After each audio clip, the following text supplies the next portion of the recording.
नमस्ते दोस्तों, मैं हूं अनन्या और आप सुन रहे हैं ज्ञान अपडेट।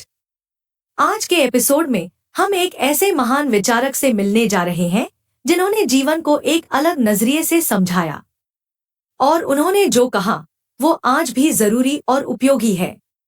जी हाँ, हम बात कर रहे हैं गुरुजी चाणक्य की। आज हम उनकी चाणक्य नीति के पहले अध्याय से कुछ ऐसी बातें सीखने वाले हैं जो सिर्फ सोच नहीं बदलती, जीवन का दृष्टिकोण भी नया करती हैं। तो चलिए शुरू करते हैं। नमस्ते अनन्या, तुम्हारा वंदन स्वीकार है। मुझे हर्ष है कि आज के युग में भी कुछ लोग सत्य और धर्म को समझने के लिए विचार करते हैं। नीति यानी जीवन की समझ और सत्य ये का ज्ञान हर युग में प्रभावी रहा है। मैं यहाँ हूँ इस काल में तुम्हारे प्रश्नों का उत्तर देने के लिए, जिसे मैं भी एक सेवा और कर्तव्य के रूप में देखता हूँ।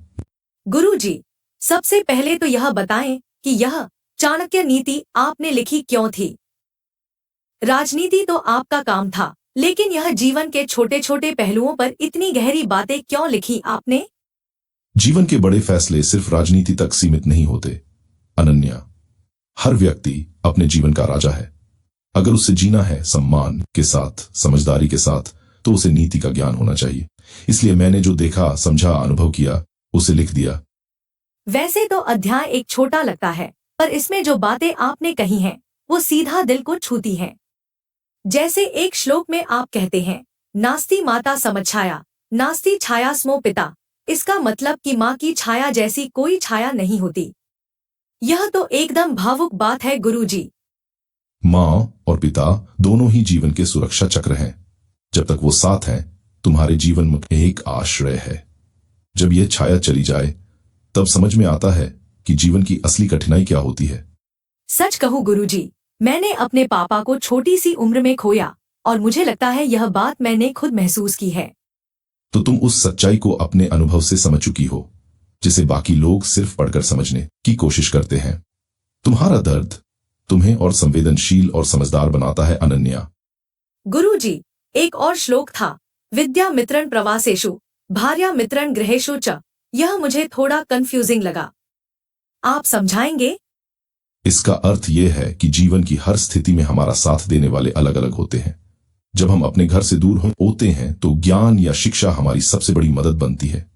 बचपन में हमारे सबसे बड़े सहायक हमारे माता पिता होते हैं, जो हमें सुरक्षा, प्यार और दिशा देते हैं। घर में जीवन साथी हमारा सहारा होता है। संकट के समय बुद्धि ही हमें रास्ता दिखाती है, और जब जीवन समाप्त होता है तब केवल हमारा धर्म ही हमारे साथ जाता है। मतलब हर जीवन के दौर में किसी और चीज पर भरोसा करना पड़ता है, पर सबसे ज्यादा जरूरी चीज है समय पे समझ पाना कि कौन साथी है और कौन नहीं। बिल्कुल, और इसी को समझना ही जीवन का अर्थ है। जो इसका ज्ञान समय पर नहीं पाता वह जीवन भर पछताता है। अच्छा गुरुजी, एक रैंडम सवाल, अगर आप इंस्टाग्राम यूज करते तो क्या आप अपने नीति कोट्स डेली स्टोरीज में डालते? यदि मुझे लोगों तक बात पहुंचानी होती तो मैं हर माध्यम का उपयोग करता, पर ध्यान रहे, माध्यम को माध्यम ही रखना चाहिए, जीवन का मूल उद्देश्य नहीं। आपके उत्तर तो आज के मोटिवेशनल स्पीकर से भी ज्यादा स्मार्ट हैं, गुरुजी। अच्छा, एक पंक्ति और थी, गोपनीयम रक्षित बुद्ध्या। इसका क्या मतलब है? अपनी बातों को हर किसी से मत बांटो। हर मनुष्य तुम्हारा मित्र नहीं होता। कुछ बातें, जैसे अपनी कमजोरी, अपने सपने, अपना दुख, सिर्फ अपने विश्वसनीय लोगों तक सीमित रखना ही समझदारी है। तो फेसबुक पे सब कुछ पोस्ट करना गलत है? अगर तुम्हारे दर्द पे लोग लाइक करते हैं तो समझ जाओ तुम्हारे दर्द का तमाशा बना है। आज के समय में हम अपने इमोशन को भी डिजिटल रिएक्शंस के हवाले कर देते हैं, लेकिन याद रखो, दुख एक ऐसी चीज है जिसे महसूस किया जाता है, मार्केट नहीं किया जाता। जो व्यक्ति तुम्हारे दुख में चुपचाप साथ बैठ जाए बिना कुछ कहे, वो ही असली अपना है।